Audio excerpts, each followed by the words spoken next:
Hi, it's Rachel from the Vibrant Life Centre. So I'm a chiropractor. I do have a broom in my hand. The reason for that is because today something came up with shoulder rehab and shoulder mobility. So I thought I'd do this little video just to share. So a healthy shoulder ought to be able to perform some certain ranges of movement. And these are great exercises to do if you have the mobility. So I've got the broom or the mop here, and being able to take the mop through ranges of movement like this, either both arms together or one at a time and then in each direction, is great for keeping shoulder mobility and also for rehabbing the shoulder. But if you don't have that range of movement because of injury or because of very long-term immobility of the shoulder, or perhaps you just haven't worked your shoulder mobility, there are certain things that you can do to build up to that. So I wanted to share those. Another thing that a healthy shoulder ought to be able to do is to connect hands behind the back like this in both directions.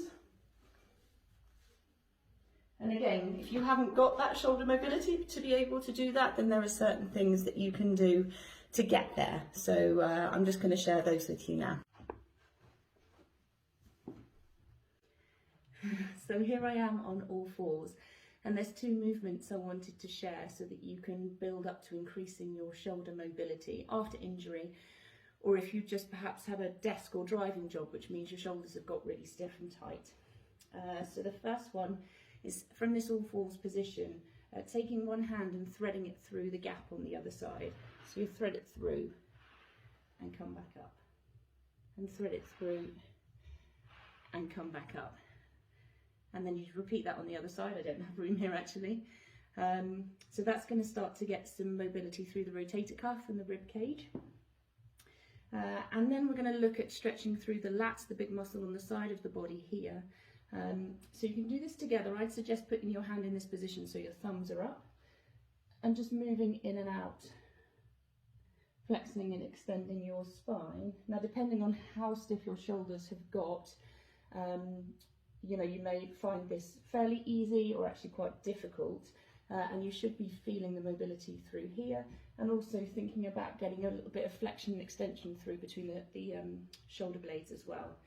Just to change that up a bit, you can also change the angle of the arm, so you can come across like this, keep the arm straight, or even take it out to the side, and you might find that there's different in different degrees of position, you find that exercise either easier or more difficult. So the final additional stretch that I wanted to show you, if you really feel like you can't touch your hands or grasp your hands together like that, if you're nearly there, you can use a tea towel to help make that connection and just gradually increase your range of movement. Or if that's just much too difficult, it might be because you're feeling really tight in the triceps here and the back of the shoulder again. So you can just deliver that hand over the back as far as you can get, and use your other hand just to gently stretch through the tricep and the back of the arm here as well. So I hope that helps. Please get in touch if you do have any shoulder issues you'd like help with, or comment below if you have any questions. See you all soon.